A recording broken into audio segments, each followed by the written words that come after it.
Hey guys, this is Fundo on Mansho Parama. Tonight on Uzalo, Konzi and Kapsile embark on a mission to find their son. After Konzi showing Kapsile a camera footage of Sbonelo and Nomaswazi, when Nomaswazi put the drug on the drink of Sbonelo.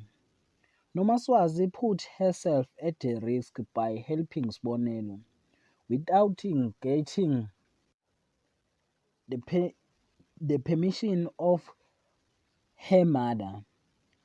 Nosipho has nowhere to hide as the Slobos demand their money after they taking them out with Pastor Kuala.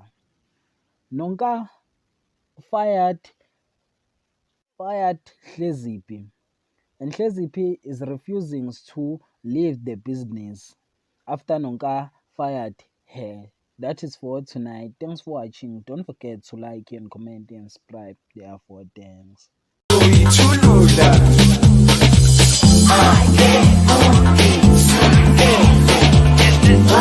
I